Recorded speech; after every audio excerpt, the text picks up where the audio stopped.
for being here today. I'm so thrilled to see each and every one here because I'm a big fan. I'm sitting here with Kerry Butler and Nell Benjamin and Tonya Pinkins, and we're at Sardis restaurant in the heart of the theater district. My favorite place, almost, yeah, pretty much up there. You know, they don't have opening nights here as much anymore. No. I mean, I've had a lot of celebrations here. It's like my life flashes before me, really, when I come here. But that's okay. So that's why I want to bring it back here. And here we, and look at you. Oh, yeah. I know. They've given us a set. Isn't this adorable? They've lifted put us on the Adorable. stage. Another element I just want to share with you before we jump in is this table was Vincent Sardis' family table. Oh. And this is just they use it really for just. And the first I love that we show, checked, you and I. they didn't have a cover, and it was kind of like a work of art with all the it was Doodlings just and the scratchings Oh and yeah. things. And then I think Max came in and said, we want to have a really nice restaurant look. So. Nice. Anyway, Kerry Butler, Yes. oh my gosh. I had to take notes, as I said, because, I mean, every time I know that you're in a show, I have to see it because you are so wonderful. Oh, my goodness. You Thank are. you. No, I mean, and I'm a big fan because right now you're in Beetlejuice. Yes. And I was there, I think it was just before it opened. Oh. And how was that tech? How Oh did my you gosh. do that? Well, the tech actually was very smooth, but there is a lot of magic, and So it's much. scary. So much I'm not going gonna on. lie to you. But you know, the first 15 did you minutes. see the show yet? Yes. Oh my God! And you know, this was an early audience, but there were people that had been there many times already. Yeah, the audience dresses up. Yes, they go yes. bananas like Yeah. every night, so it's fun. So, and meeting you yesterday for the first time was a thrill in a special way because of your podcast too. Oh yes, I just started. Yeah. What is the name of that? It's called Breaking Broadway, and it's really because I get asked on my Instagram every day, how do I make it in the business? What do I do? So it's fun. I'm just interviewing people like casting directors and agents, and really from a grounds up, so people who don't live anywhere near the city will know how to find out about auditions, how we made it. Yeah. Excellent. Okay, so I'm just going to, we've got Blood Brothers. Was that your first? That was my your first Broadway show, yeah. And then 2 years of Beauty and the Beast. You went from that to Les Mis and Bat Boy, which Yeah. I'm really sorry I missed seeing Oh, that. yeah, it was great. And I Bat remember. Boy, like Bat Boy from Weekly World News. Yes, Exactly. yes. Nell's The best husband show. wrote That's it. right. Yeah. Did you Your meet husband them? wrote My that? husband Did he wrote write Lawrence the article O'Keefe. from Bat Boy? No, they, but two people he was working with at the Actors Gang saw this article. Were like, there should be a play about him, and maybe we should have some music. And Larry said, no, there should be a musical about him. So they developed it all together, and Kerry was Very Wow, exciting. that's amazing. It's wow. a great show. I Yeah, it's a just great started show. writing for Weekly And World then I News. saw Xanadu. Oh my God! And you learned how to skate in that show. I did. Wait, you was didn't already know how to skate? No, when they called up, they were like, can you roller skate? And my husband was listening. I was like, yeah, I can roller skate. And I had one, he's like, honey, did you just tell them you could roller skate? And I was like, yeah, when I was 9, I used to go to roller skating birthday parties. And so then I had to do all kinds of tricks. And it was, yeah, every day I was nervous I was going to break a leg. But it was such a good I made show. it. God, it was so You. great. Yes. 3 people did break legs before we opened. Oh my gosh. So how did you wish people That's- good luck? Exactly. Married. But you know that show, it was fantastic. And how long did that last? I feel like maybe a year. Yeah, Rock of Ages I missed. Now how was that experience? That was like a It was fun in that, like, I was getting to live out my rock and roll dreams, you know, like I got to perform all these fun 80s songs and sing, but at the same time, I was playing a stripper, and like it felt like I was a stripper, so it was a little demoralizing by the end. I was like, oh my gosh, Get me out I of this really got into the costume. character. Yeah, because you're a great actress. I just have to say actor now. I have to be politic. That's your show, right? Politically correct. You can't say that. The show where you can. Yeah. but you are, because then when well let's see. Catch Me If You Can. All these awards, the Drama Desk Awards, and The Call was the first play. It wasn't the first. The Best Man was the first one that I got to do with Angela Lansbury Oh, and James wow. Earl Jones. But The Call was very close to my heart because that was at Playwrights Horizons, and it was about a family who adopts from Africa, and I adopted my daughters from Africa. Wow. So it was very personal. Wow, at the same time. That was. I had already adopted my daughters, Right. and I went in for the audition, and I was like, "Yeah, I know this." Yes, yes, but yeah. but I still had to go through, I had to go on callbacks and things like that. But I ended up getting it. Wonderful. Yeah, And Under My Skin.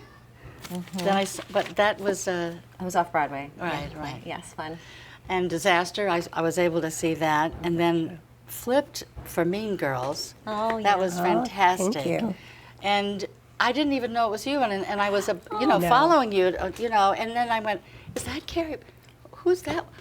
It was Aw, great the way that's you big. defined this is the way you defined the characters, Oh, thank you. and you're so funny. Thanks. But it's the acting. It starts with the acting, doesn't it? Yeah, for Yeah. sure, for sure. So, and I have this like Oklahoma in Europe. Was that your first That was my professional? first professional job. Yeah, we did the whole show in English, and then we did the finale in German. So it was we went, you speak Oklahoma, Dinah Felder, vegan Sicken sind. You just learned it. We just learned it in the different languages that we went to. So I learned it in Italian and German. Like, think about it. O Kappa Ella A. Like, I had to know. No, does it the letters. fit? Like, no, how does it doesn't scan? fit. As a lyricist, this is intriguing. Yeah. Wait a minute, back up. You had to learn languages in for She had to Only learn the the song song Oklahoma in the Oklahoma different, in the different I country see. that we went to. I see. That's really. So everything else was in English, which wasn't great for comedy when you're in Germany and doing Oklahoma. But it was a fantastic experience. Right. Yes. Crazy. You know, they're doing a chorus line in Spain. Antonio Banderas. I keep mentioning it because I'm so madly in love with him. But what he's doing, and he has given a theater to his birth town, Malaga, and they're opening next month, and he's going to play Zach. And he's so smart. He's doing the same thing, but in reverse. They're doing the whole show in Spanish. Oh.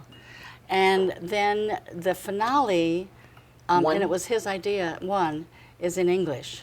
Because he said 'Cause everyone will everyone know. knows, And yeah. it scans And it better scans better, yeah. than Uno, I guess. Yeah, the translations are tricky. Actually, I have a funny translation story that someone told, I think Rusty Mowry told me, and it's about Hairspray, that when they were translating Hairspray into German, there's a line where Velma von Tussle, who thinks she's defeated Tracy, says, you're not getting on the show or whatever, game, set, match. Oh, yeah. And apparently the translators told them, we don't say that. I was like, you don't say game, set, I wasn't me, but someone said, you don't Yeah. say game, set, match. And they're like, no, but we have something else that we can put there. So they put this phrase there that means like game over, but literally translates as cage closed, monkey dead. And I just want to make it a thing. I want to make it a thing in English too. Cage closed, monkey dead. That's so funny. And when we translated, when we had Legally Blonde translated into German, we asked those translators, I was like, is this story true? And they're like, yeah, it's true. Yeah, no, that makes sense. And they knew the phrase. I don't even want to ask about that reference. Cage but- closed, monkey yeah. dead. Was the cage closed first? Like, I don't know if the monkey was dead already or the cage closed somehow. It raises so many questions. Yes. As a good lyric should. Another way that theater brings us together. So I found this, and I think you know it, but it's the way I feel, and I love the fact that it was a Times reviewer that said this about you. Miss Butler is the rare Broadway ingenue who is as funny as she is pretty, and she sings gloriously too. Charles Isherwood. Well, That's thanks. fantastic. Yeah, that's a good one. And I missed Hairspray. I'm Glad you didn't read one of the bad ones. Well, we've all had them, but I can't imagine you having a bad review. You're too good. Even in Hairspray, which I think that was the first time I saw you. Maybe. Yes, And probably. 'cause And that kind of what put character me on was the map. so, you were young. You're young now, but you were really young. Was that? I was the oldest one out of the cast, but yeah, it was amazing. It was so fun unique. and and a great. I well, loved just it. Great. That was really fun. So Nell, I said it before, but congratulations on Halftime. I was thrilled to. I love that score. I know, And one of the highlights for me of that year, if more than a year certainly, even now people are calling me because they loved the score so much before I even heard it. You know. Yeah, it was wonderful to work with. And to work yeah. with you and Matthew Sklar, who the composer, on that new song and mix things up and change. I mean, it was like, that's my favorite part, of course. You know, being in the Yes. room, creating, finding that process that it's hard to find anymore. You know, the time, the luxury of time that we used to have, right? So yes, so I have to refer to my notes. I have to Because I didn't know nervously you sip were. water. I didn't know. Well, you're a composer as well, lyricist and a playwright. Lyricist, librettist, Right. yeah, playwright. Librettist is like fancy for book writer. So these are just little. So Legally Blonde, but that's what you did with Lawrence O'Keefe, your I did, husband. yes. Mhm. And Tony, Best Original Score nomination. Nomination, yeah. And then Mean Girls, where you nomination, Best Lyrics. Because of Winn-Dixie, I've heard so much about this. Yeah, we just did it up at Goodspeed. Right. It was a beautiful production. It's a very sweet, it's a great book if you don't know the book. Yeah. So it's essentially about Is it going to? I don't know where, you never know where I things know, are going, I know. but we were really pleased to have the show we had up there, and it's generated a lot of excitement. So hopefully, Yeah. Someone will see it at some point. I don't know. And then, well, all these shows that I've heard about, but I wasn't privy to be there at the time. Dave in Washington, Dave, was that the Arena Stage? That was arena, yeah, that was really fun. Yeah. And the Explorers Club. Explorers Club at Manhattan Theater I Club. loved that. Thank you. I love that. That was fun. It That was- was yeah, just like it was a letting lot your of fun. id go out there and And write the show for you. that was your. I mean, where did you get that? Where did that come? How did that come to you? Because I love the subject of it. So the original inspiration was a friend of mine who's a rather brilliant scientist who had had a lot of struggles being treated as a scientist because she was female.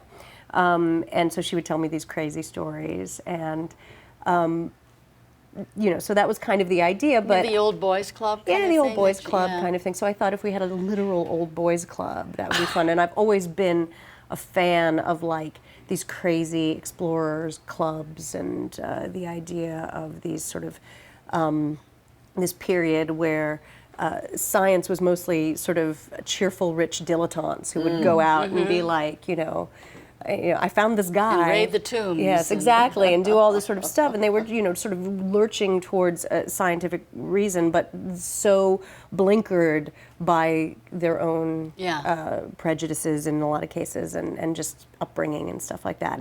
And which, of course, we all still are, Yes, yeah. when you do something like science. But so I just thought it'd be really, really super fun, and in a play that had like a bar smack in the center that was very much about cocktail culture was also Yes, very yeah. interesting. I just wanted to And be that fun. year, 1879, yeah. before the turn of the century, which is I believe it's 73. I Okay. think. I'd have to list. I don't remember offhand, but it was nerdy and fun in every possible way for me. It was like my steampunk nerdiness. There was also just a bunch of incredible stories about women who go into the sciences. There was the name is going to fly right out of my head as I tell you this story, but there was a woman who was a very accomplished mathematician and astronomer, and she wanted to use a telescope in Italy that was in a monastery. So she petitioned the Vatican so that she could use their telescope. And they said an unaccompanied female with all these men around. And they said, well, you can use the telescope, but only during the day. Which, for those people who do astronomy, which is utterly useless. So they were so concerned about her virtue and the virtue of the monks who presumably was would it see really this. the virtue of? Exactly. When we think about the scandals we're going with now, she wasn't really Right, in she wasn't danger. even, but I guess the idea, the impropriety Well- of this lone woman being surrounded by men. Yeah, but this is what I love about even in Mean Girls when it came through. You empower women and girls. I mean That's my thing. It's a great hope. thing because it's an entertainment, you know, you serve it up, but then the message is there. And so it's like when you think of that, I would love to see the day when the empowering is there, and then there's no threat. Do you know what I mean? When the threat of what is the threat of a woman doing what women want to do? Where is the threat? It's that power game, you know? Yeah, well, we have to build a community of women who are comfortable being powerful and other women who are comfortable being around powerful women. Yes, Yeah. So true. it's like building that community of powerful So women it's not just enjoying the that. men not wanting to keep the place. Yeah, I've been thinking a very long time about why we as women surrender our power sort of voluntarily. We are animals, and in nature there are just so many species where a male would not think of approaching a female in any way. They would get killed, they would get eaten. Yeah. But somehow we as human females have dismantled that particular self-preservation instinct in order to catch a man, I guess, because Or in survive nature and we would be yeah. like, "Ha, don't you dare come near us," and we just Especially those mothers, right? Right. Instead, we're looking for legislation to protect us, and it's like asking the fox to protect us. Like, that doesn't make sense to me. There's So how did she solve? Was the problem solved? Did she? what, my friend? Yeah. Oh, she just she did her work, and she's a brilliant genius. Yeah, You know, yeah. a doctor That's- of physics, astrophysics, and Wow. and she's launched satellites for ESA and That's things like the that. that's No, the she's key. amazing. Just keep doing the Yeah. work, right? But then also there's other things that come up like kids and family, and you know, how does that's obviously not something we explored in Explorers Club, but that does change what you're able to do, how you're able to do it, unless you're lucky enough to work with powerful women who say, nope, that's part of it, and I'm That's going part of to, if you're going out of town with a show, I'll find you an extra room for your kids to be Thank you. with you, and Yeah. I will make allowances for the fact that the first week of school you can't have rehearsal because you'll be involved with that. Exactly. You know, these things can be worked out, and it's so interesting that what I'm learning when I meet. Thank you very much. Really good last time too. Is like we were talking to Beth Level, and she took time out to have her 2 kids, I believe, and you know, lived with that threat of I might not be able to get back, or Yeah. you know, backtracking, or I'm going to miss out, or whatever that great opportunity is. And she came back just fine. If you live long enough, I think you find that you can.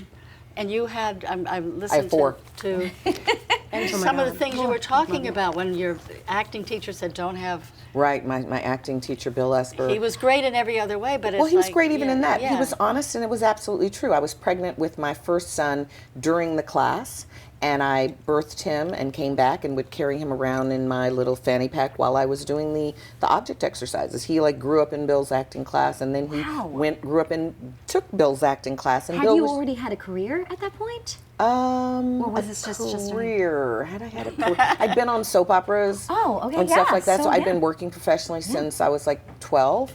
And he just said, you know, if you have these, he said, don't have any more. He said, because it takes time to raise a child. And he said, everyone who is coming up with you, they will have progressed in their careers beyond you, and you will never catch up.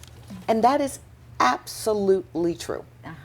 But I don't regret having my children. No. So I did the jobs that I was supposed to do, and for me, a life has always been more important than a career, because a career is not a life. Yeah. Right. And it cannot sustain you. Yes. But also, as an artist, everything you are, you can only act so much, you know. Everything you are reflects in what you do. Yes. And I had to take a break. I mean, it was forced, but when I got really ill. But it was all about not giving myself a chance to be, you know, to enjoy myself enough, and my body just stopped. But I think what you're saying is true. But when you do step back and gather your resources, and then come back to the fold, there's so many opportunities. And now, at my age, my gosh.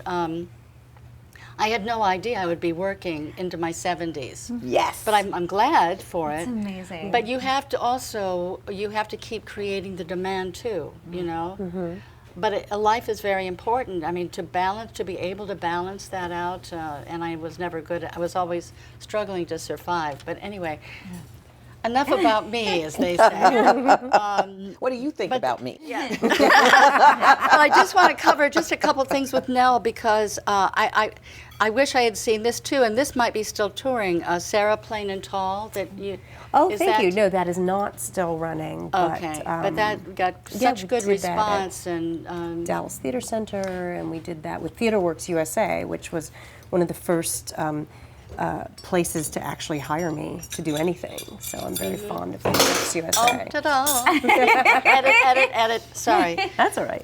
Bon appetit, everyone. Oh, yeah, Bon certainly, appetit. you too. And these are interesting facts that for me they were really interesting. That Yeah. you've got all these wonderful, like the Kleban Foundation Award and The Kleban is a very strong reason why I do what I do, because I was lucky enough to win the Kleban, which was both enough money to live and finish Sarah, among other shows that I was working on, and do a great deal of work on Explorers Club way back when, but also this affirmation that Yes. said someone thinks what you do is good. Yes. That was huge. I'm very grateful to the Yeah, Kleban yeah. and to Ed Kleban for setting it up in the first place many Yeah. years ago. So yeah, no. He was a great person and a great lyricist. Didn't and know him, but I loved him so much, and he was the unsung hero, I think, for a chorus line. oh, his lyrics on that are Yeah, astonishing. yeah. So, and then there was the Jonathan Larson Grant. And, Award, you know, these- likewise, yeah. I love the support that you can get, because people think that when they see us in our, finery and our presentation and our performances that are well rehearsed, they think that life is just great and we live a carefree Glamorous. life. Yes, glamorous. And it's, it's just easy, you know. So we know that's not true, but And they want to think that, because it's an escape from their own lives. They want to think that there's some other place that Yeah. one day they could go and it would be different. Well, one of the things I love about sharing the ups and downs, that we all have, we all go through it, I think. But it's wonderful, it's encouraging and inspiring for someone like a younger generation, or, women who are struggling with aging, and they want to keep singing, and they got it. Everything changes. I have a new voice teacher, because your chords get thicker. Everything, your body Really? changes. Yeah. Yeah. Well, I can still sing a high C, but Did you get a lower voice? what? Did you get a lower voice? I did. Me too. Yeah, but I'm that's like part almost of a baritone. That's great. But I mean, As a non-performer, vocal talk is so interesting to me. Really? No, it really is, because we write musicals, and you just write what you write, and then if it tortures someone, that's not your problem. But no, it's true. This is the general thought, and I think there's also been a trend towards much more difficult scores, particularly for women. So for me, trying to learn a little bit about how people take care of their voices and what they can and can't do becomes kind of important, because sure, I could write you this fabulous song, but unless you're Kerry Butler, like, it can wreck your voice within a month, and that's not what you want. Well, but the interesting thing, my teacher, Derek Rosenblatt, also He works was in my with... building. And he works with Alex Brightman. Yes, a lot of people. But he was, and I went to him because I said, I started it, I had a light soprano, and I was one of those belters that actually worked with Ethel Merman and before microphones. Wow. So I was it was all that big sound and high, But I went to him and I said, look, I want to be able to keep singing, but I want to be able to blend that, that passage. I want to be able to make it that one voice. And so the transition isn't rough, that it goes right up in its place and is, reflects and everything. Anyway, sorry for all the... No, but, that's what I said. This is interesting to me. And because I wanted to be able not to sing Mean Girls, but, I couldn't do it anyway. But to be able to keep singing, just to be able to keep doing, because I love it so much. Yeah. But he worked with Alex Brightman, and I said, how, when he was in the other show, the Rock, School of Rock. School of Rock, I saw him and I went, how does he do that 8 times a week? I said, he can't do that. I mean, he should have a career. He shouldn't be, this shouldn't be his last show. And he worked out, did you know this, that they He has filmed? an extra, to make sure he's He has singing an extra healthy. what? They filmed, how did, you can help me They with scoped this. him, Right. for insurance purposes Right. too. Because in Beetlejuice he does this raspy voice the whole Yeah. time. So if the whole show is on his shoulders and he's out, then Right. So they scoped him doing the voice, and he doesn't have an extra fold. He's a flap that most people don't know how to work. It's not and on he the can chords. control. It doesn't hurt at all. Right. It's not, it's like, it's right here. It's not on the chords. It's not around the chords. It's like right here. And he has learned, or he's Yes, adapted he trained himself, to do it. So he can feel it. So when I guess he can control it. So when you see in the film, and I saw it at Derek's. Oh. When you see the film, you see a natural sound where you see the chords approximating. But you saw the Right. film of his. Yes. Of the scope. Of the scope. No, this is astonishing. This is not talking. I thought it was phenomenal because I was really concerned about him because he's such a great Yes. This is performer. fascinating too, because have you ever heard Layla Hathaway, who can sing 2 notes simultaneously? She can harmonize with her. what are those, She can two hit 2 volume chords. singers? She can hit 2. She can harmonize That's with a herself. cultural thing. And in I some wonder way. if that she has something like that, because it's amazing when you hear her Yeah. hitting 2 notes at the same time. Wow. Well, I actually saw when he was using these muscles and when he wasn't. When it was just the chords approximate his normal And he voice. can choose to do that. And I there's wanna see a that. certain thing. It's like when you have to growl or scream, like when you have to scream in the script. Yeah. Yeah. I finally learned how to do it. I was losing my voice when I yeah, did screaming's Dark the worst. Shadows. Yeah. I had to scream all the time. And you have to, and Larry Blank taught me, the music director, that you have to scream on pitch. Yeah. If you like go you're for singing. if Thinking you go you're for a singing. pitch, then you can scream, hit your And get high, your tongue out of the way. hit. Get your tongue out of the way. Like Right. instinct, when you're scared, you will pull your tongue back. Okay. But so you go, kind of. Ah! Yeah. I don't know if my tongue was out of the way, but I was trying It to think did, I of saw it. breathing out of the way. Projection. Yes. I feel like if you're in a dangerous situation, that's a better way to scream than the scared way to scream. Because that would Okay. actually, I'd be like, Yeah, I'm not mugging you. Well, you have the power. You have a voice. Okay. Okay. I can't wait to get to it. But I just want to cover. So when you went to, I have to have one bite of Please, yes. my crab Have to. cake. When you went to, after you were here, you went to Harvard and you met your husband at Harvard, and then you went to, right? You went to I went to California? college. Right. Yeah, and I met him there in college. And then you guys then- went to California and wrote for Yes. television for. Well, we A wrote, so decade? we both went. I did not write for. I wish I'd written for television for a decade. No, I went to California. He was there working with the Actors Gang. He was actually working in theater, but he also did USC Film Scoring School. And I worked here for a while, and I did graduate school here, and then decided so what with college costing what it costs and things like that. I did not think I would be able to make a living writing. So I loved to do it, but I didn't think I'd be able to do it. So I went into banking, and I did that for a while. And I did grad school, and then I did banking, and it was incredibly interesting. And I met very fascinating people, and they loved what they did. They really loved it. They could watch the markets. I worked on a trading floor, which was super exciting with brilliant people, and they just would love it. And I did not love it. And so I thought, well, I could do well in this, but it's not what I love. Numbers, that's a whole other part of that's a separate part of the brain, I think, because I don't. I love certainly numbers. don't I have think it. numbers are very similar to music. Is Yes. it? And I think it's 'cause language when and Really? stuff. Yeah, I don't think it's that Yeah. different, foreign. but it's more like, I don't know. It's just if you love the problems of how do I say, hedge my risk, or where do I think this is going to go, or how do I think this is going to work, then you love that problem, or you love that game. And if you love the problem of how do I say this in a certain way, that's a different game, and one that I like better. I like the way you put that. Love the problem, because I try to tell my kids all the time that life is just learning how to solve problems.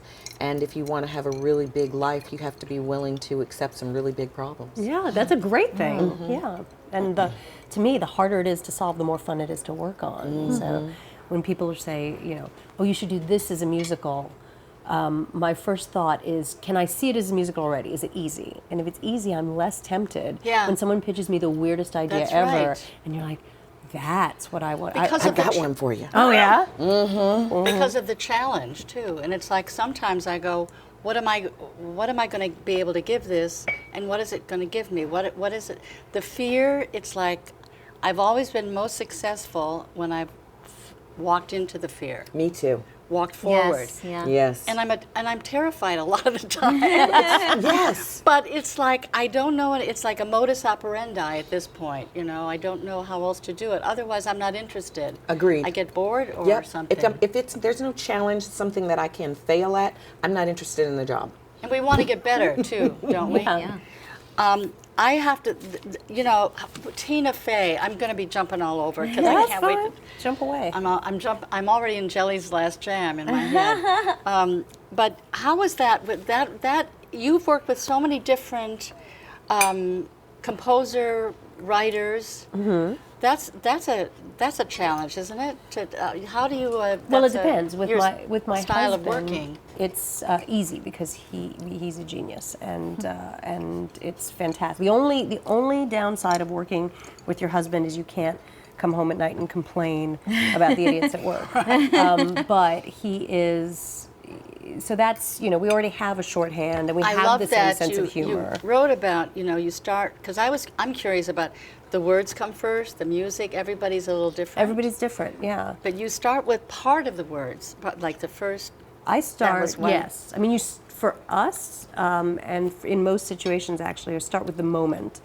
Because what is the moment here where a song will take a character from point A to point B to point C, as opposed to a song that will maybe restate an emotion that's already happened, which I don't find so interesting. Like, So you don't want to keep playing the condition. in the no, you know, song, even right. if you're like, oh, I have a great phrase, or I have a great tune, or I have a great whatever, I kind of feel that for musical theater, unlike for some other kinds of songs like pop or things like that, Yeah, it's not yeah. about sitting necessarily in emotion. It's about watching a character make a decision or do something. Like a beginning, a middle, and an end, Yeah. a resolve. Right. To say I'm feeling this is just step one. But to say I'm feeling this, so what am I going to do about it, is what kind of grips me when I'm watching a song.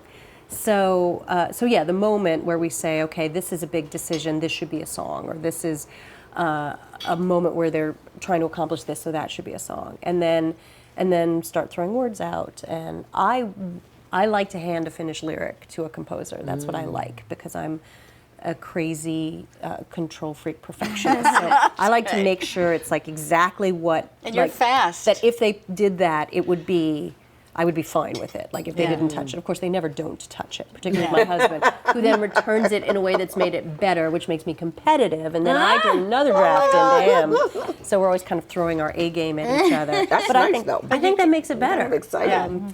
And then some things stick, and some things you can. some things you fall don't. away, Yeah, or something yeah. you think is the most brilliant idea ever, and then the person that you trust most in the room says, I don't even get that joke. And you're like, really? All right. But yeah, but I've also been lucky, not just in working with Larry. I've worked with Jeff Richman on Mean Girls, and he is a brilliant composer, Yes, and he's with also Tina Fey's husband. Yes, and Tina as well, which I can talk more about in a second. But Tom Kitt and Matt Sklar. Yes, and Matt, I'm in love with him. oh, he's too, wonderful. You know. Yeah, I mean these are all But people Tom who, Kidd, that's a whole different. Was that a different working? It's always different because they're Yeah, different yeah. people, but these are people steeped in how musicals and music work, and they're the kind of composers that I think are great, which are they have a sense of how, and Duncan Sheik as well, how the words are going to sit on the music and what they're going to do for the show, as opposed to sort of handing you a tune and saying, here's the tune. Right. So Put- they're put something people there. of like mind that they Yeah. respect the same things. Yeah. And I feel very comfortable telling them, I find this an interesting idea for a song, or I don't find that an interesting idea for a song, which doesn't mean it's a bad idea for a song. It's just me personally, I'm not going to generate a good lyric because it bores me. Yeah. So I actually feel very lucky to have worked with so many different and smart and talented people. Yeah. Yeah. And that's theater. The collaboration is what makes it fun. Yes, rather exactly. than kind of It's going the off best on your part. own and writing your memoirs. Yes.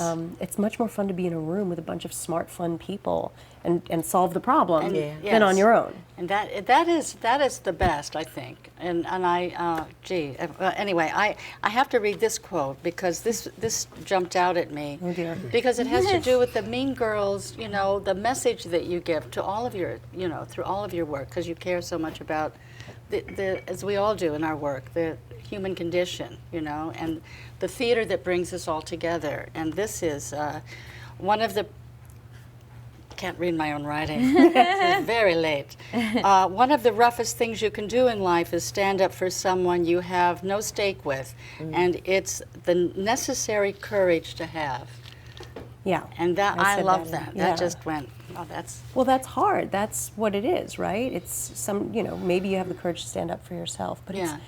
when you talk about these bullying situations or situations in school or wherever, or in life, in our often very unjust world, the hardest thing to do is to have no stake in someone, to actively know that it will actually hurt you, Yes, there's to a stand up cost, for that person, perhaps, yeah. and still have to do Yeah. something. Do the right and I'm thing. not naturally that person. I'm in many ways a very deep coward, and I've had to make myself something Yeah. like that. Yeah. Whereas my daughter, and I thought, like, she's amazing to me. She'll like go up to the people on the playground if there's something going on. She's like a full foot shorter than everybody else, and she's like, "He said no.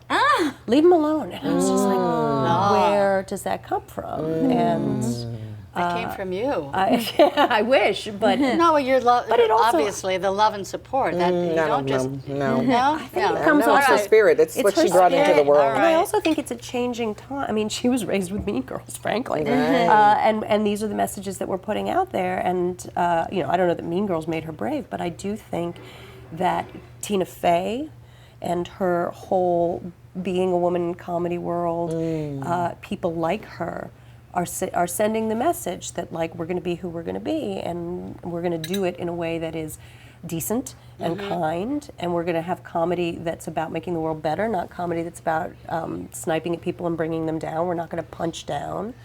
Right. We're going to punch up. Right. I love my punch gestures. I'm sorry. She and I was surprised at this, that she in an article I read said that she didn't want to be the only woman in the room at the workplace.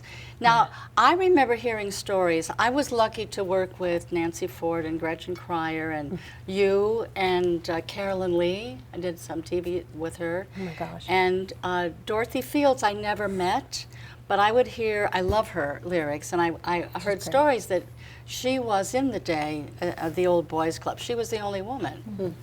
And she had a real challenge with that. I think there's certainly a generation where just to get one woman in was incredible. Right. But it's better now. Yeah, Not well, that much better. I don't It's- think. no. And we're working on it. But Yeah. Tina, when she told this, she told it, I remember it very vividly at the Variety Women in the Arts, Powerful Women. It's one of those women in the title in somewhere. And she told this great story.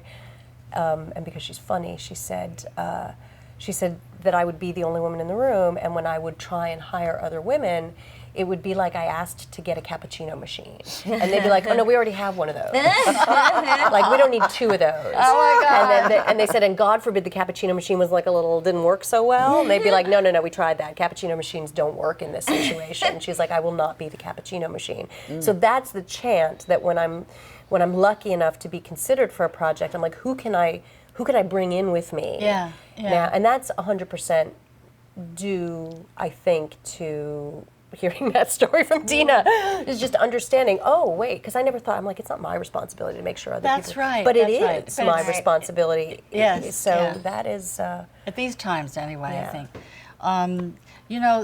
It reminds me of, do you know the Cuban pianist Alicia de la Roca? I do not know. She was I remember my psychiatrist telling me this story because we were talking about some of these issues, and she was a fantastic pianist, and there was this haughty conductor who would go around saying, "I can always tell when it's a male or female playing." on a recording because men are just better. And I don't know if he meant in terms of the strong left hand or whatever. He was just being a misogynist. Yeah. So the whole point of this story and the funny part is that he listened to her recording and he said, that is not a woman. That's, you know, so. Well, there was a very famous situation that happened with a lot of symphony orchestras. Now people audition behind a screen. Right. So you can't tell if it's male or female. And since they started doing that, it has upped the number of women in symphony orchestras. When did that happen? I don't know. I read it in one of A those. while ago. Fantastic. It's about Well, 10 or see, 15 years. Yeah, like a Malcolm Gladwell book, like Blink. I think I read about it in. So,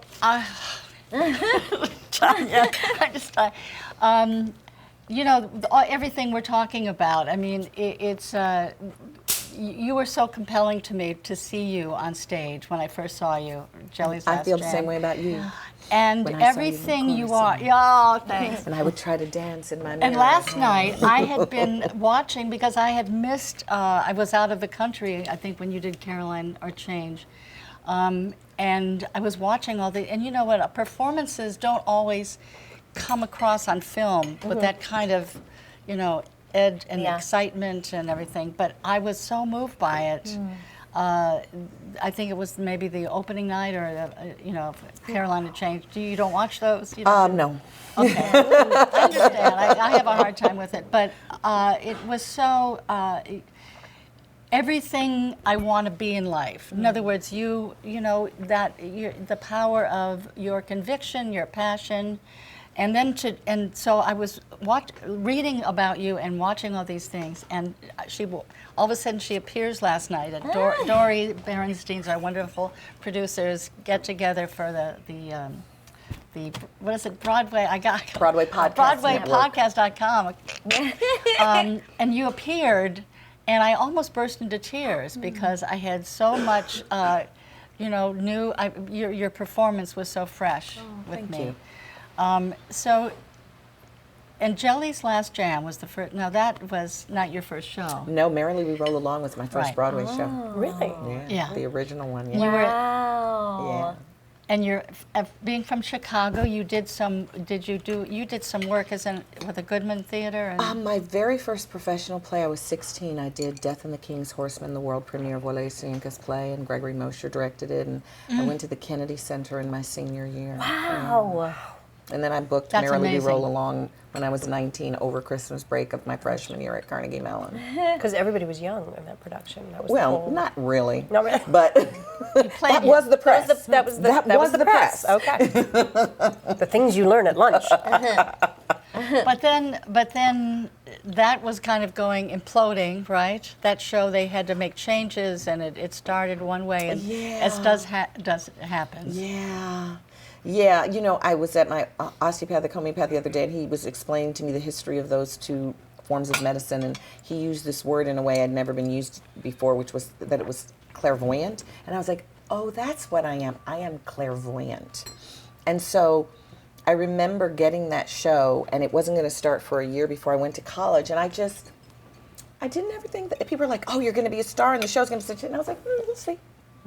You know, I just, I don't know, I had that kind of feeling, and I always dreamed, those were the two people I most dreamed of in my life to ever work with, Hal Prince and Steve Sondheim. Wouldn't you? So to get to do that was amazing, and I think, as weird as it sounds, to watch the two greatest people in the genre fail was the biggest gift I could have ever gotten, because thereafter, failing just didn't mean anything. It was like, they're great. And they failed, and they'll be great again. And so it's like, for me, it's like failing. If you're not failing, you're not really trying hard enough. That's a good point. Yeah. You're not failing, you're not that's learning. That's a great lesson to take. I mean, because, not to have those expectations, too. To focus on what is important, you know. Yeah. And your next job was that? Oh gosh, I don't know. I've done like 9 Broadway shows. Yeah. So Well, let me refer to my after notes. that one, I don't. Merrily, then I don't know. We have a lot in common. Jelly, we maybe. have Bikram in common too, but Bikram.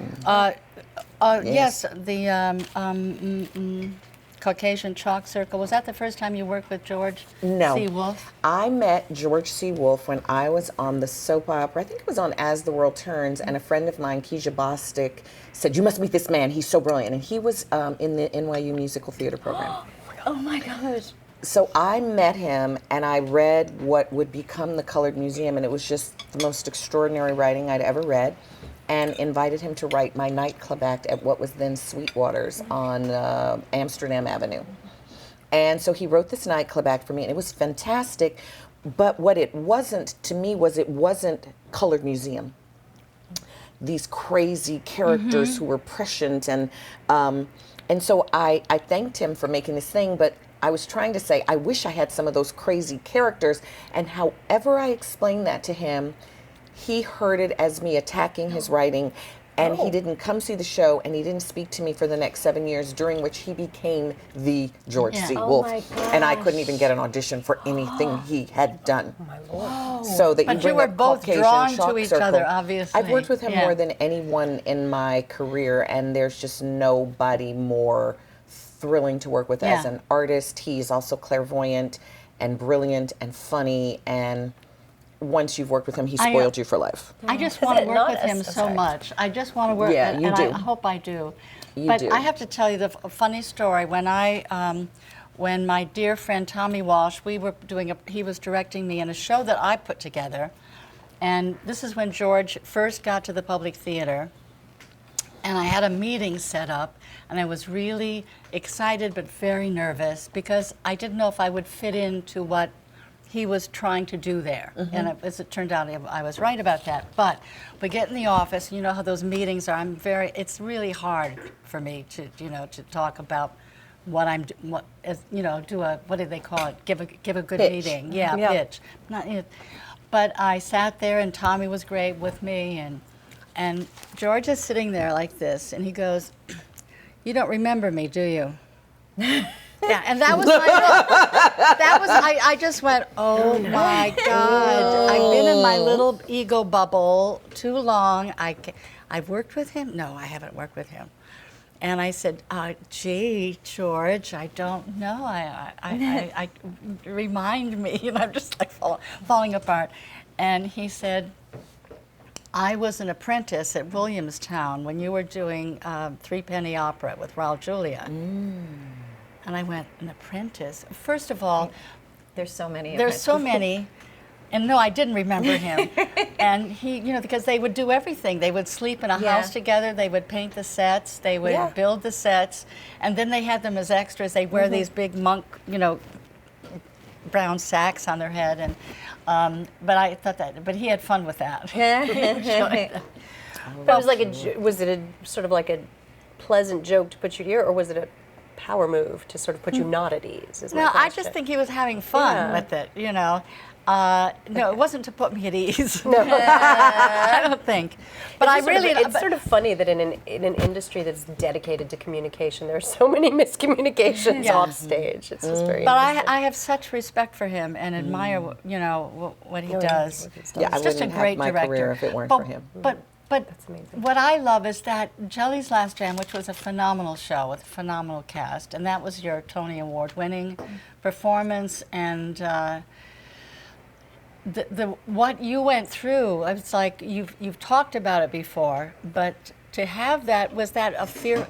She kept everything kind of like close to the chest. Your rehearsals, and when you finally, Well, it's a little. you were being protective, or No, I hadn't. As I said, George and I had gone like 7 years of not communicating. Right. And then he called me and asked me to come in as like to replace someone who was leaving Caucasian Chalk Circle, which was in Mask. We used to call it Slaving in Gonav at the Public.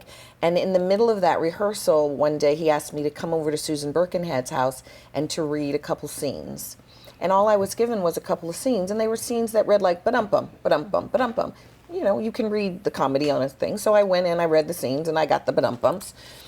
And we were closing that weekend, and I was like a Saturday, and like, well, we'd like you to go to LA and do this new play, Jelly's Last Jam, at the Taper. Cool. Like, I'm back in with George C. Wolfe, who is now the George C. Wolfe. And so I didn't read the script until I was on the plane going to LA, and I had a nursing baby with me. And I arrived there, and I know nothing about this, and what I arrived to was a group of people who had been working on the show for several years. And the girl who had been playing this role in those workshops was now in the chorus. So this is the room I walk into. And That's a hard one. Right, and also in the course of reading the play, I realized that this was going to be my first opportunity not to play an ingenue, and so there was the challenge of that, but I was in a cold room. And so not only was I in a cold room, but I was also wanting to do something I'd never done before. So I kind of just didn't do anything in rehearsals, and I'd go home and I'd work it all out. But I was afraid to try anything in rehearsals because I could see everybody looking at me like, why did they hire her? She's awful. So there's a lot of criticism in the air. Or You could feel the judgment, energy. There was just a lot of judgment. Oh, And I was just like, if I start this and I get one note on it, I just won't have the confidence to commit to what I've dreamed of. And I was like, can I make it to the first run through? If I can make it to the first run through. The night before the first run through, Mary Bond Davis was having a cabaret on Sunset Boulevard, and George and I's cars arrived at the same time. He didn't tell me this till 10 years later, but he had already decided he was going to fire me the next day. Oh my gosh. But our cars arriving at the same time, he's very spiritual. So he felt like the car arrival at the same time was a sign he should let me get through the first run through. And so I, did that first run through and brought in everything I had been dreaming. And it was like, you would have thought that would have been a wonderful thing. It was like the shit hit the fan. It was like people who had discounted me and dismissed me were pissed that I was now going to be a force to be reckoned with, and it ruined all their plans. And so, yeah. But I love happy endings to that story, because how do you get fired 4 or 5 times in one show? I don't know how. I mean, that is just like, that's a record. That's a world's record. Yeah. I feel like I have a saying that people don't go into theater because they don't like drama. So, like, you have big personalities, and if you can get like 40% on a stage, you're doing good. Yeah. There was big personalities, and some of the things that I went through on that one, I don't know if they still. I mean, they probably do still happen today. But I remember. Owa Babatunde did it in LA, and Gregory Hines was doing it on Broadway, and his wife was producing. So everybody was walking around whispering, "Ooh, I heard you and Greg are going to do the Kama Sutra on stage." And it was getting me very nervous.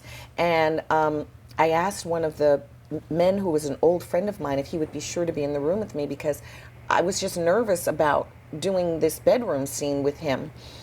And we get to that scene, and there's the stage management team, everybody's men. I'm the only woman in the room. My friend who I'd asked to be in the room wasn't in the room. And we're in this room, and then the rumor was also that I was not Gregory's choice. He wanted someone else. So it was just a lot of awkwardness to go into this scene. And I remember that I disassociated. It was the first time I understood what disassociation was. They had brought a 4-poster bed set piece in the room. And I remember Greg and George having this conversation, and I remember leaving my body, and I was like at the top of the 4-poster bed watching myself laughing. I was in horror, and Greg was like, so this is the point where I'm gonna fuck her in the ass, and here's where she's gonna be sucking my dick, and I'm just like, ha ha ha ha ha ha ha, waiting to get to the break. Whereupon I went and I called my manager and I said, I'm not doing the show. Just let me out of the show. And they put me on the phone with the producer. I'm like, but we need it to be hot. We got to raise $5 million. And I was like, I can't do it. And so I got to be the bad cop. And it became that the reason Greg couldn't have what he wanted was because I wouldn't do it. And so literally, Greg did not speak to me in public for the entire time we did that show. And it was this really clean demarcation, because on stage, masterful to work with. I mean, the play, the chemistry, spectacular. As soon as we left that stage, I did not exist. Wow. Well, I have actually, I won't go into it at this point in time, but I've actually experienced that. I know what you're talking about. I do have a reference for that, but that, oh my God. But I'm, Did you and George ever talk about what happened? Nope. Wow. Not even to this day. Wow. Really? Never. And you would never bring it up? It's, it's so far in the past now, and I survived it, and it's like one of those, like, I earned my stripes stories. But you also- know what I mean? So it's like I survived it. I got a Tony Award. And now what but you use all of that so well in your work now. I mean, you work with you volunteer. Is that right? I was a rape crisis counselor back in the early '80s, and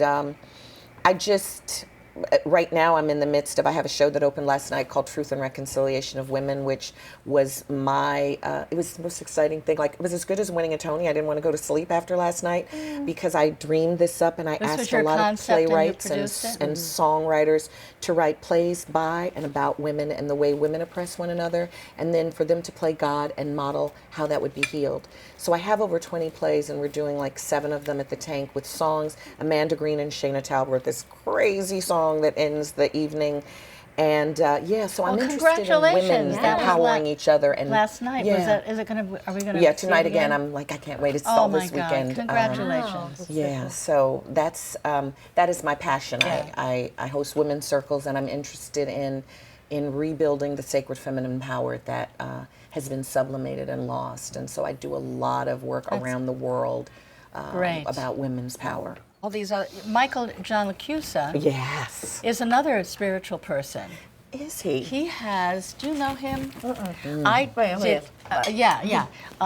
Sorry about that. I know. I was afraid I was going to be the one that had. Both of us were like, okay, Michael John LaCusa. But you did the Wild Party with another great company, and Michael John LaCusa. That score, I just think he's a genius. Jazz opera. I mean, it's just great. But he has, and I did it in London. It was short-lived, and but it was kind of experimental for this theater. But he came over, and we had lunch, and I don't think I'm speaking out of school, but he sees people. He sees image. He sees Like spirits. He sees your aura. Your aura. He can sees see auras. aura, but other things come to him. And I said, that's fantastic.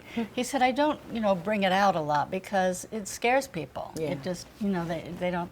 But but I had a wonderful session with him because he saw my grandmother. Wow. And he didn't say it was your grandmother, but I knew it was, But he's a very special person. Yeah, I love Michael John And he LaCusa's teaches? music. I've never taught with him, but Are you teaching at NYU now? I teach at NYU, and I teach at National Musical Theater Institute, and I loved what you were saying about how you like to write a story, because that's what I really teach all my students, is that when you come in and do the song, tell us a story. I mean, we know you got a voice, you got the audition, Right. But where are you? Who are you talking to? What do you want? And as we're tracking the song, are you getting it? Are you failing? We want to see the journey of the character through the song. That's what we're going to see. And so that's what I teach in my music performance classes. Great, because I find sometimes, especially with younger singers with great voices, sort of what's out there on The Voice and America's Got Talent and things like that is just have this incredible voice, which of course is essential and great, but there's just an art to telling a story in a song. And I'd rather see a good storyteller than a great voice anytime. Yeah, and of course you can have both, but someone has to tell you to have both. Right. And not And just also, sort of like, even if sometimes they understand it in theory, the everything is very, and maybe it's our culture, everything is like result oriented. So when you have a wonderful, I used to teach and I try to teach more, but you have an opportunity to work with younger people, younger artists, and help them not forget to discover along the way and not go, take that journey in a song in a real experienced way and not go for the result of it. And I think, what do you think? Is the demand out there in our professional theater that you have to go in and be that, I feel like a lot with my students, I teach third year advanced scene study. I think that there's so much about school that still is about getting things right. And so what I found, by the time they get to me, they've forgotten the joy of why they went into it.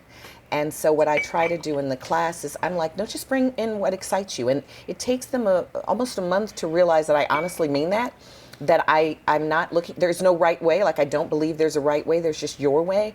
And you know it's your way because you're excited to get in the room and play with us. And then it's like, you'll show me that way, and I'll be like, okay, now show me another way. Like, what other way might you excited? And so that's how I work with my students. I really try to encourage them to keep finding what about this work is going to sustain you in a career. Because if it's not enjoyable, you're going to leave the business. There's too many other things that aren't the work that will give you a reason to walk away from the work. But if you just can't wait to get out there, that will sustain you in this business. It's too hard. It's too hard. You have to really love it, right? Yeah, you gotta love And it. also, like, Broadway, I tell students, like, Broadway can't be your goal. You have to love doing it and be happy doing it wherever, because so many people get to Broadway and then they're miserable because they thought this was going to make them happy and fill some brokenness that will only be healed, you know, on their own. And I always laugh at people. I'm like, most of these theaters are kind of old and run down. The regionals are really nice. And 8 a week. Let's not forget 8 shows a week. Yeah. I'm kind of enjoying the concert life at this moment because you can do your 3 shows and then Yes. take a break. Yes. And what you wrote a book I did. called "Get Over Yourself." Is that a It's a great teaching title. tool? It Is that for kids or for it's all for, of us? It's for adults. Like I said, I don't know what I do, but I feel like our bodies are our laboratory, and that we can, we can ask our bodies and it'll tell us what is going to work for us. So it's a kind of a manual about the ways in which we get in our own way and figuring out how to get out of our way. And a lot of it is about, like, what's your word medicine? What are the things you're saying to yourself, and what is that bringing into Did your you say world? word medicine? Your word medicine. I love Yeah, I that. know. That's a great thought. Yeah. I gotta go to work versus I get to go to work. Right. That bringing that energy of speaking gratitude. in an affirmative way about Right. what you do. It's huge. Speaking I come up against this all the time with students, but also especially dancers, young dancers, because to do what they do, you have to have a lot of criticism. You're always reaching for something that's not possible. So to keep yourself going, you have to, nothing's good enough. And if you grow up or have that in your, home life at all, there's so much criticism that it stops someone from, I don't know. It reflects everywhere. There's I had a student last week who I don't know how to explain it, but it's that clairvoyant thing. I just can energetically You feel intuit people. something I about intuit that, things yeah. about people, and she just was so interesting, and I was like, you like to be in control, and she could do everything well. She could, bop mop to the sky, like she was funny, but it was controlled. And I was saying, I need you to figure out how to surprise yourself. And I really understood that, because when I do clown work, the funny in the clown is the moment when the clown doesn't know. It's that moment of what's next. That's the funny.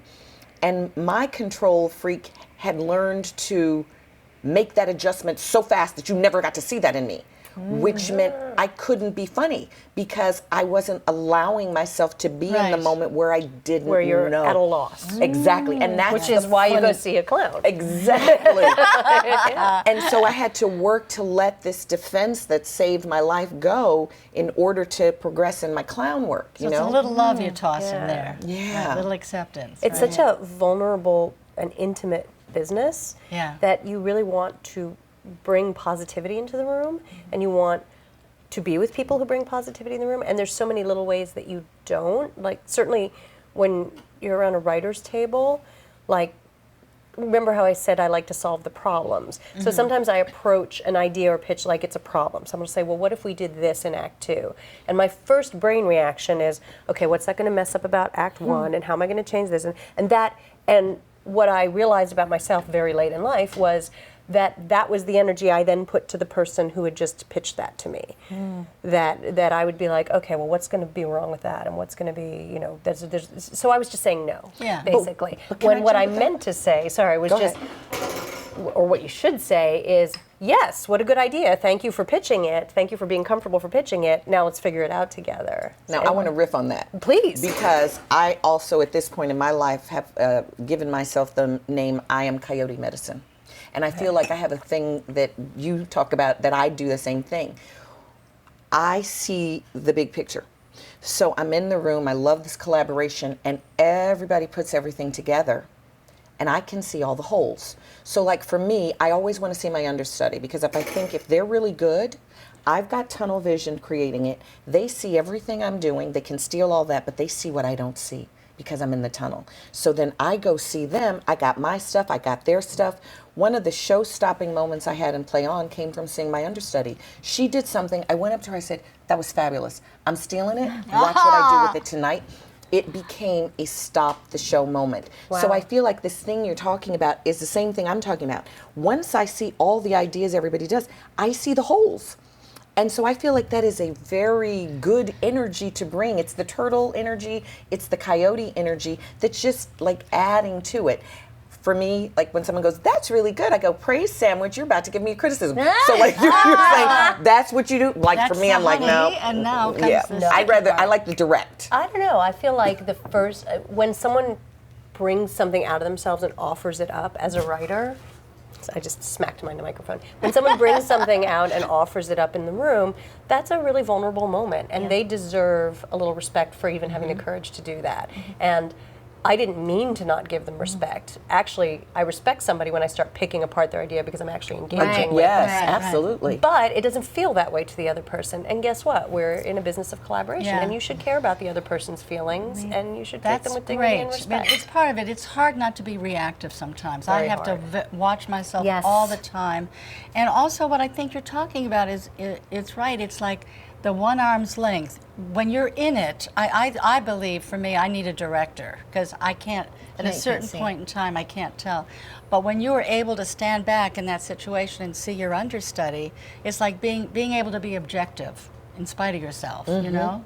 So do you purposefully call out to see your understudy? Sometimes. I also have been an understudy, so I want them to get to go on. Like, Right, it's so right. miserable And to be do an you do understudy. this before opening so then you can have this moment? Of course. Wow! I want to see. Oh my gosh. Yeah. So, Fascinating. I'd rather watch someone else than me do it. That's my whole thing. So I like the feeling when I feel that way. I don't like the feeling when I leave and go, oh God, I need to do that because I could do that so much better than that. It's got to happen. I prefer that feeling when I'm Yeah. like, they were so good. I wow, want that's inspiring. You got inspired. I like to right? be inspired by people. So this is a quote that you said. Tell me if I got this right, because I believe this too, that theater is the greatest power. You can, oh my gosh, wait. Oh, from a stage you can integrate in the theater in a way that doesn't exist in the world.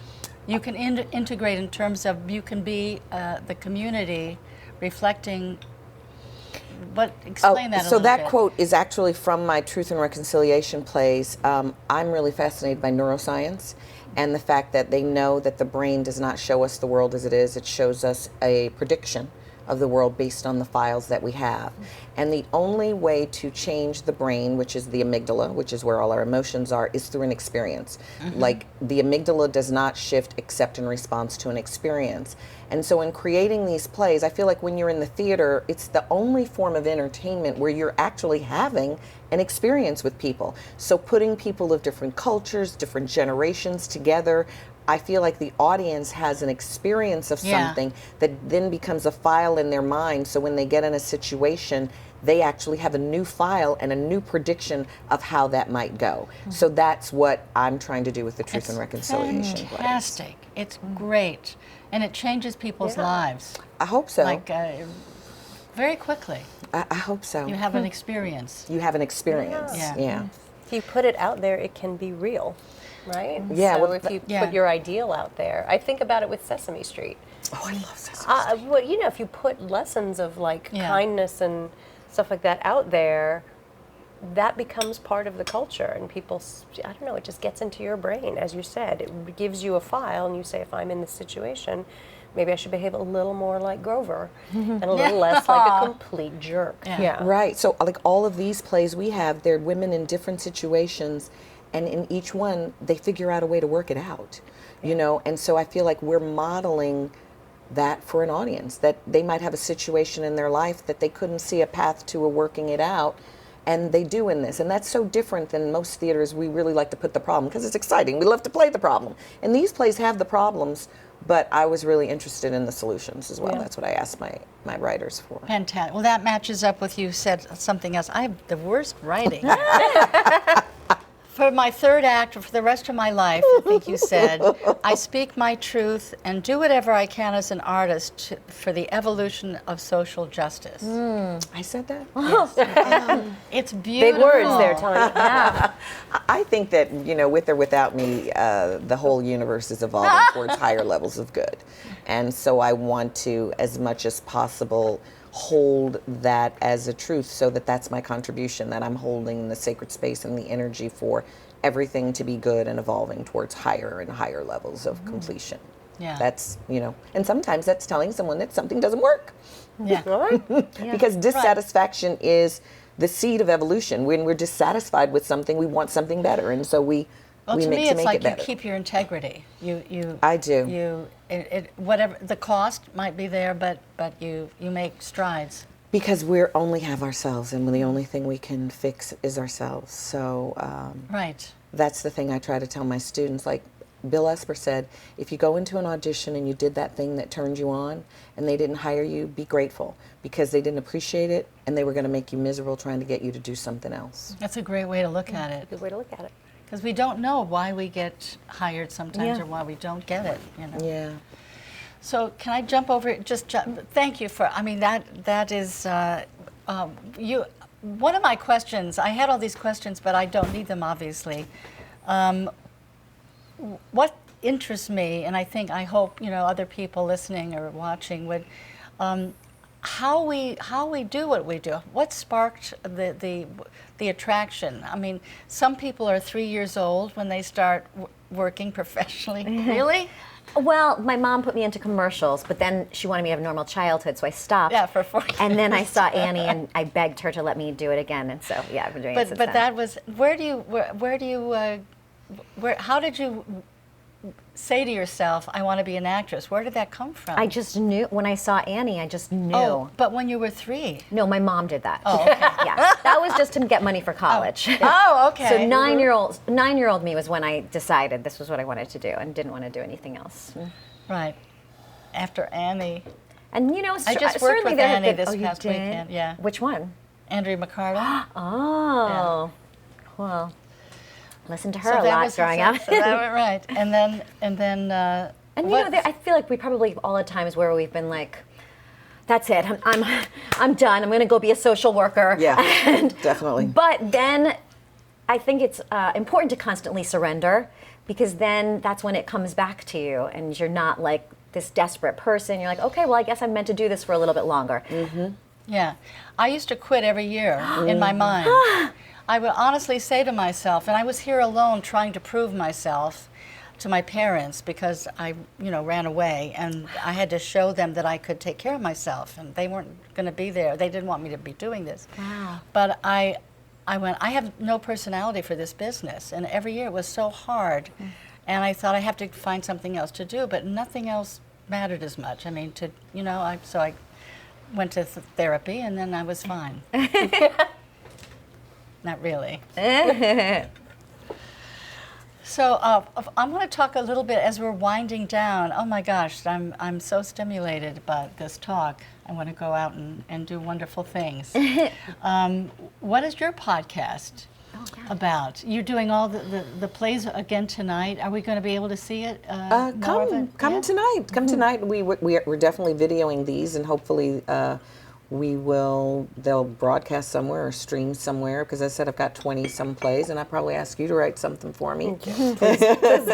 I will. I love to write. Oh, yeah. I would love to have what a I piece do. of work by you. I love Legally Blonde so much. I love that movie. thank And you. the musical was such a beautiful execution of that. So hard to take things and move them to different genres, but I thought that you did that so expertly. Thank you. Thank Yeah. you very much. That's great deal.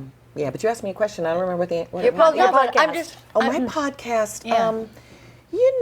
I have opinions about things. I have opinions, and people tend to tell me things they've never said before. So last year I did like 46 Me Too interviews, and learned a lot of things about what's possible, what is technologically possible. And so I'll be interviewing people and talking about things in the theater that aren't so much the press of the theater and the selling of shows, but really intimately talking about what it's like as an artist to work in this business and, negotiate through tough things? People just tell me things that they just don't say. So I'm often that voice in the room that's speaking people's truth that they don't say. So I hope in this interview people will be comfortable enough to speak some of those truths and feel safe. This is a terrible story, but it's kind of funny. My mother suffered from mental illness all her life. And this is just to exhibit how people talk when they're with me. And one time I went home to visit her, and she was talking about the evil entity in the house. And all I knew was I was going to enter into that with her, whatever that was. And I was like, well, if the evil entity is in the house, maybe it would be good if you got out of the house and you could build some strength to manage the evil entity. And so I suggested that we find some residential in-treatment centers and that she could check herself in and check herself out. And that didn't really work for her. But finally, I was able to convince her to go meet someone. And so we did, and I asked to sit in on the intake interview. And so she felt so comfortable in the intake interview with me that when she excused herself to go to the bathroom, the doctor's like, oh, she won't be leaving. So she comes back and she's like, I don't like this place. The doors are locked. I have to go. At which point, it's not in my hands anymore. And so they kept my mother there, and she really believed that I had had her committed, which I hadn't had anything to do with it. So in order to keep someone, they have to be interviewed by 2 doctors. And of course, when the next doctor came in, she knew how to say exactly what was necessary to get out. But just to say that people tend to just be really open when they're with me, and sometimes it gets them committed. Oh my gosh. Now I'm having second thoughts about this whole life. What have I said? But I would go on that show. I would talk to you because you make me very comfortable. I relate to it. Maybe that's a problem. Well, come on I my have. show. I When are don't you coming know. on my show? But Nell, so you love writing. I love writing. You're so good. Was there any moment of inspiration that changed you, or a mentor or you had an inclination? Were you young? I always was writing. I always was reading, and I always was writing. But As a kid? As a kid, yeah. I would write little stories for my classmates. Really? And things like that, yeah. I cast everybody in a long-running soap opera that I kept in a spiral notebook. And people would come and be like, what are we doing this week? What's happening this week? So I just enjoyed doing it. Did you ever, while you're doing it, which is fabulous, it would just stay in the back of your mind that you just would keep doing it? Or did you have a projection of what you, I didn't at have a certain point in time as you were growing up, I didn't ever think that I would be a professional writer. You sort of hoped, but I didn't know how that happened. And it was actually Larry, my husband, Larry O'Keefe, who, when I was working in banking, and he was out in Los Angeles, and he's like, are you gonna do this? And I said, I don't know, I'm making good money, I'm here with my family, you're out in LA. He's like, everybody out here, and they're all just trying. And it's like, maybe you should try. Because he was already doing it. He was already doing it. And the fact that he had the confidence in me to say, like, come out, we'll figure it out. And I bet something will happen for you. And I didn't actually get a job writing when I got out there. I got a job working for an agency because I didn't know how entertainment worked. And I thought, I still had a very school mindset, which I have in general, which is figure out what the assignment is and then go and do the assignment. And so I was like, okay, I have to figure out how the entertainment industry works, first of all, that statement. And then that's a great way to do it. That's very clever. Right. So I said, how do you learn? And they're like, oh, go work for an agency. So I worked for the charming psychopaths at that agency for some time and realized nobody really does know how this industry works. William Goldman's my favorite book, Nobody Knows Anything. Or is that the name of it? Is that what no, it's that's called? the Or is it byline. Adventures in the Screen Trade? The screen, yes. Adventures And in the that Screen Trade. and I underlined every time he said that, which was a couple times. Nobody knows anything. And I thought you can apply that to just about To just everything. about anything, yeah. So, but the good news about nobody knowing anything is that if you make your own path with some sense, if you literally say, everybody follow me, people will generally do it if Yeah. you just project enough confidence. Now, usually that's a terrible thing. It's a cult leader. Yeah. But sometimes to say, we're going to go this way because it's going to be a good way to go, and people come with you, and I have you can use it for this good. reminds me of a very funny story I have to tell you. We're probably keeping the waiters up, but I have that, it's a survival thing with me. When I came here so young, that I had to act, I felt, it just fell into it, like I knew what I was doing all the time, so that I would walk with purpose, so that people, some guy, homeless man wouldn't kind of creep around and say, what do you want to sit down here for a minute? I had to walk with purpose, never make eye contact, and I fell into this instinctually. And so I didn't even know I had it as much as I did, but my sister and I went on a vacation in Saint Martinique, I think, and in this beautiful, place, a villa, and there's a pool, and we're out and it's a sister bonding, and because I left home, and we're having a great time, and she's my little sister, 5 years younger, and she said, and she's going to dive in, and with the two of us at the pool at night after dinner, it was just lovely, and she goes, is this the deep end? And I said, sure. And she dove in, and it wasn't the deep end. Oh my God. I know, and came up, like, very quickly, and I'm sitting there in shock, horror, and she said, you said it was the deep end. Luckily, she was talking. And I said, you're listening to me? And I went, that's when I started waking up a little bit and going, I have to really pay attention. When going to Paris for the first time, I would get out of the car, never been there before, and I started walking. Like I knew where I was going. And my friend said, Donna, we're going this way. Where are you going? I went, oh, I thought it was this way. I mean, it's something that I don't do anymore. But anyway.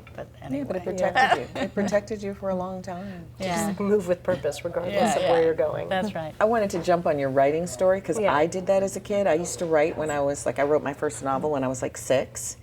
And I kept writing, and I went to a small school of 35 kids that we all went from 1st grade to 8th together. And so by the time we got to 4th grade, I would be handing out the people's sections, so they find out it was a story about when we grew up. We were going to go on this reunion, and it was kind of like the last of Sheila, but everybody was getting raped and murdered and stuff like that because I love horror.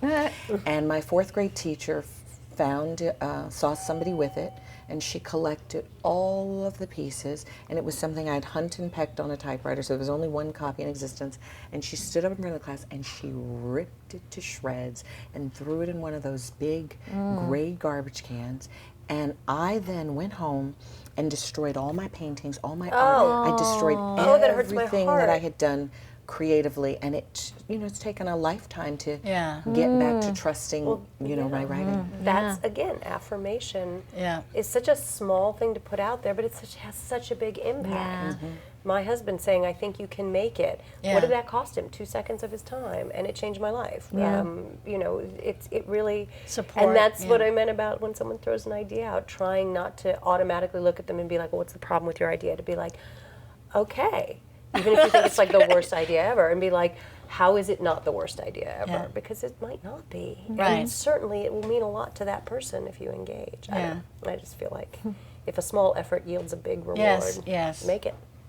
And that I want to thank you all for being here. And I'm going to get this to go because I couldn't leave. I'm too fascinated. There's too much talk. But, so we don't have the champagne, but I wanted The champagne?